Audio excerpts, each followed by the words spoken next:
Thank you so much. Good afternoon, good evening, good morning to everyone from the Department of State's Dubai Regional Media Hub. I would like to welcome our participants dialing in from the Middle East and around the world for this on-the-record press briefing with the U.S. State Department's Deputy Assistant Secretary for Iraq and Iran, Jennifer DeVito. Thanks, Sam. Salam alaikum and Ramadan Mubarak to everybody on the line. Great. Thank you, Dascovito. So now we'll go to a question from our live queue, and it will go to Rahim Rashidi from Kurdistan TV. Operator, please open the line. The line is open. Good morning. Good morning from beautiful Virginia. Thank you for this opportunity. I would like to ask you, as you know, Prime Minister Massoud Barzani was in Dubai during this week, and last week actually, and he was in London as well. He strongly addressed about Kurdistan is able to provide gas to international bazaar and marketing. What is U.S. position about that? And as you said, you were in Kurdistan. What you discussed over there? Thank you.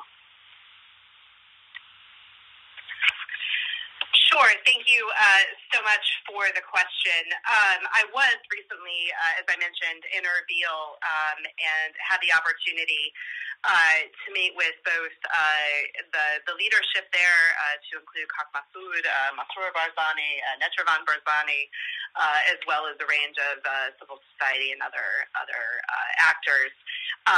As far as our conversations there, the relationship between the IKR and the United States historically is very strong and very close, and those trips are an opportunity to reiterate our commitment to the prosperity of the Kurdish people within a strong and sovereign Iraq.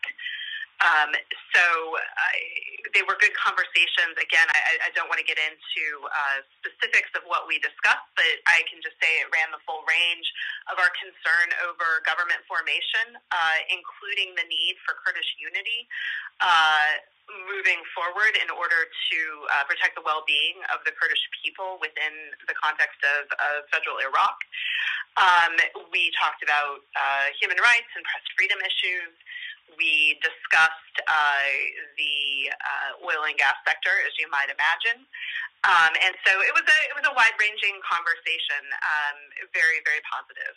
As far as the specifics of the oil and gas sector, we understand the importance of it to the Kurdistan regional government and to the economy of the Kurdistan region.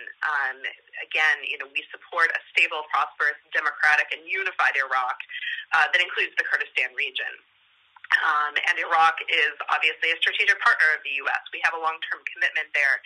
Therefore, in our view, it's important that the government of Iraq and the Kurdistan regional government come to the table to negotiate a solution to the oil issue that is acceptable to both parties. That the assistance that we're providing falls into the vein of advise, assist, and enable. I can't speak to specific operations or specific capabilities, but our goal is to ensure that the Iraqi security forces are absolutely able to address any threats to Iraqi sovereignty. And that includes the Peshmerga, of course, which we continue to also support, including through the reform process. These attacks are outrageous. They have to stop and fly in the face of what we saw as the outcome of the elections in October. So we will continue to provide the assistance needed as the Iraq security forces confront this.